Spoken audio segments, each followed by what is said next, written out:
এরকম সুন্দর সবুজ কচি কচি লাউ কার না খেতে ভালো লাগে? অবশ্যই খুবই ভালো লাগে লাউ খেতে।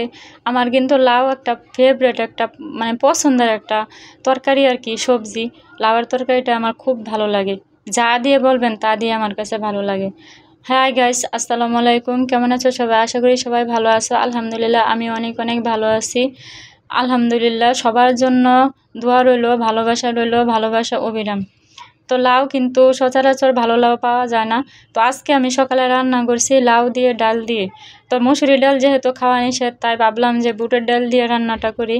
আর বুটের ডাল দিয়ে তো অবশ্যই কম মানুষই খাইছেন, কিন্তু খেয়ে দেখবেন বুটের ডাল দিয়েও কিন্তু সেই টেস্ট, অনেক ভালো লাগে খেতে। আর লাউ সবজিটা সবাই খেতে পারে, যত অসুস্থ থাকুক না কেন, আর যতই মানে লাউ একটা নিরোগ একটা সবজি আর কি। লাউ সবাই খেতে পারে, আর লাউ খাওয়া খুবই ভালো। আর লাউ সচরাচর ভালো লাউ কিন্তু পাওয়া যায় না, আমরা অনেক কিনি, কিন্তু ভিতরে কিন্তু ভালো থাকে না। আর লাউয়ের স্বাদ তখনই বোঝা যায় আর কি, ফিল করা যায় যে এই লাউটা তরকারিতে দেওয়ার সাথে সাথে সিদ্ধ হবে, সিদ্ধ হয়ে যায়, সেই লাউটাই খেতে ভালো লাগে। কিন্তু যে লাউটা সিদ্ধ হয় দেরিতে, সেই লাউটা কিন্তু খেতে ভালো লাগে না। তাই লাউ কিন্তু আমরা কিনি, কিন্তু ভাগ্যের গুণে হয়তো খারাপ হয়, ভালো হয়, কিন্তু ভালো হলে কিন্তু ভালোই লাগে। আর যদি খারাপ হয় তাহলে কিন্তু এই লাউটা খেতে একদম ভালো লাগে না। তো আমার লাউটা কিন্তু একদম কচি ছিল, আর এত ভালো ছিল যা কিনা বলার মতো না। তো দেখতেই তো বুঝতে পারতেছেন যে এত সুন্দর লাউ ছিল আর কি।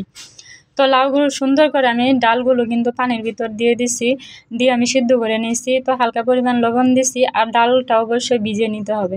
দেওয়ার পর আমি সুন্দর করে এই লাউগুলো আমি হালকা হালকা ফোটা অবস্থায় আমি লাউগুলো দিয়ে দিছি। দিয়ে দেওয়ার পর আমি সুন্দর করে হালকা পরিমাণ লবণ, আরেকটু লবণ মানে দিছি, লবণ একটু হালকা দিয়েছিলাম, তো এখন আরেকটু দিছি। তো পেঁয়াজ, কাঁচামরিচ, যা আমি মশলা দিয়েছি আর কি, যা খাই আমি তাই দিছি। আপনারা চাইলে আরও অনেক এক্সট্রা মশলা ব্যবহার করতে পারেন, তবে মশলাটা দিলে ভালোই লাগে। তো লাউটা কিন্তু সিদ্ধ হয়ে গেছে বরাবর। আমি এখানে টমেটো আর ধনেপাতাটা দিয়ে দিছি, আগেই দিয়েছি, ধনেপাতাটা অবশ্যই পরে দেওয়া লাগতো। তো দিয়ে দিছি কারণ তাড়াহুড়া, তাই এর জন্য আমি দিয়ে দিছি আর কি। তো সুন্দরভাবে কিন্তু দেখেন লাউটা আমার হয়ে গেছে, তরকারিটা তাড়াতাড়ি হয়ে গেছে কারণ লাউটা ভালো এই জন্য। তো আমি এখন বাগারটা দিয়ে দিব। দিয়ে দেওয়ার আমি এখানে পেঁয়াজ কুচি আর রসুন কুচি দিছি।